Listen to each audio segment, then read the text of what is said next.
This is document number SCP-096. The date of documentation of this anomaly was recorded on document security clearance is level 4. Some details in this document contain disturbing descriptions. Be advised. Item number SCP-096. Object Class Euclid. Special Containment Procedures. SCP-096 is to be contained in its cell, a 5 meters by 5 meters by 5 meters airtight steel cube, at all times. Weekly checks for any cracks or holes are mandatory. There are to be absolutely no video surveillance or optical tools of any kind inside SCP-096's cell. Security personnel will use pre-installed pressure sensors and laser detectors to ensure SCP-96's presence inside the cell. Any and all photos, video, or recordings of SCP-096's likeness are strictly forbidden without approval from Dr. And 05- Description: SCP-096 is a humanoid creature measuring approximately 2.38 meters in height.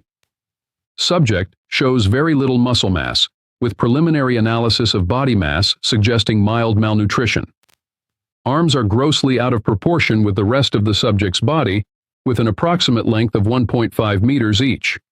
Skin is mostly devoid of pigmentation, with no sign of any body hair.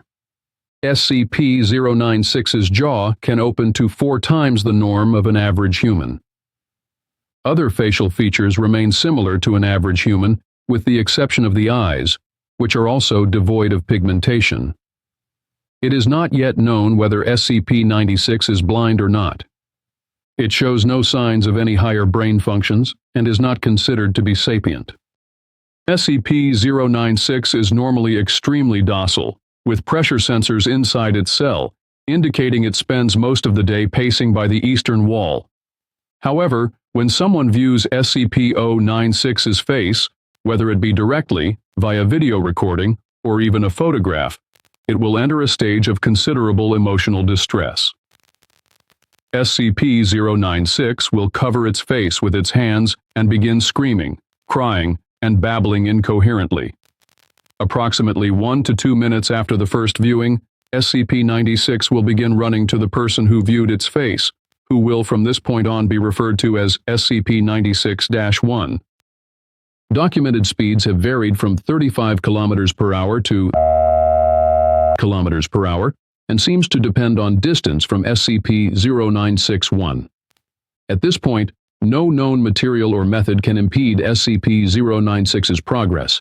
The actual position of SCP-096-1 does not seem to affect SCP-096's response.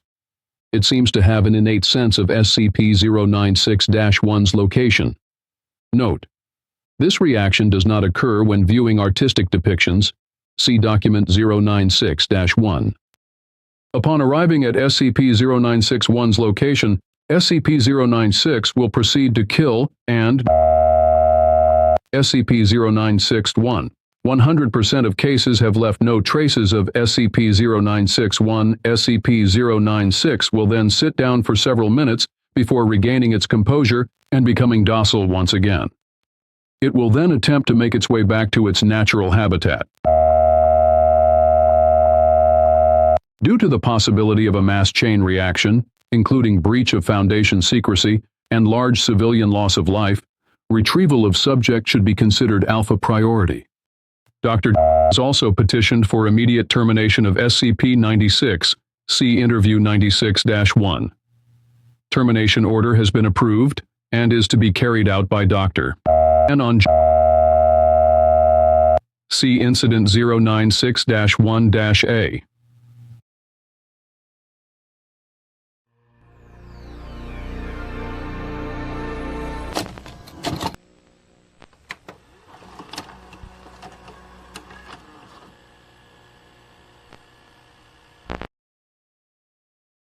Audio log from Interview 096-1.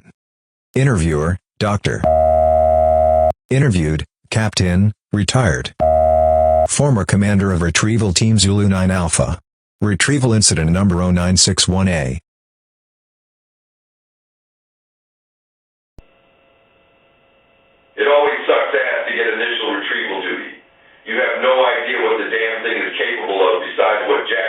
information the field techies can scrape up, and you're lucky if they even tell you the whole story.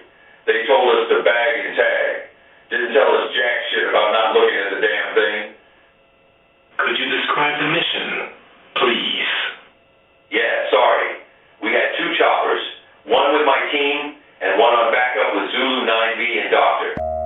We spotted the target about 2 clicks north of our patrol path. I'm guessing he wasn't facing our direction, else he would have taken us out then and there.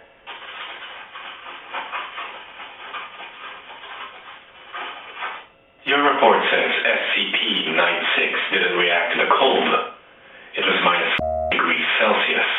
Actually, it was minus degrees. And yes, it was butt naked and didn't so much as shiver.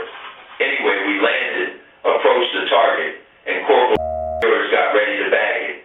That's when Dr. called. I turned to answer it, and that's what saved me. The target must have turned and my whole squad saw it. That's when SCP-96 entered an agitated emotional state? Yep. Sorry, got the willies for a second. That's all right. Yeah, well, I never saw its face. My squad did, and they paid for it up the ass. Could you describe it a little more, please? Yeah. It started screaming at us and crying. Not animal roaring, though, sounded exactly like a person. Really fucking creepy.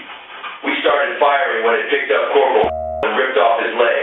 God, he was screaming for our help. Fucking A.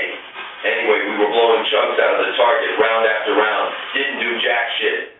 I almost lost it when it started him. That's when you ordered the use of a T4 HEDT launcher? An anti-tank gun. Started carrying it ever since SCP got loose. I've seen those tear through tanks like tissue paper. Did the same thing to the target. There was significant damage to SCP-96? It didn't even fucking flinch. It kept tearing apart my squad, but with half of its torso gone. But it was taking damage? If it was, it wasn't showing it. It must have lost all its organs, all its blood, but it didn't acknowledge any of it. Its bone structure wasn't hurt at all, though. It kept tearing my squad apart. So no actual structural damage. How many rounds would you say were fired at SCP-96? At the least, 1,000. Our door gunner kept his GAU-19 on it for at least 20 seconds. 20 fucking seconds. That 650 caliber rounds pumped into the thing. Might as well been spitting at it. This is when Zulu 9B arrived? Yeah, and my squad was gone. Zulu 9B managed to get the bag over its head, and it just sat down. We got it into the chopper and got it here. I don't know how I never saw its face.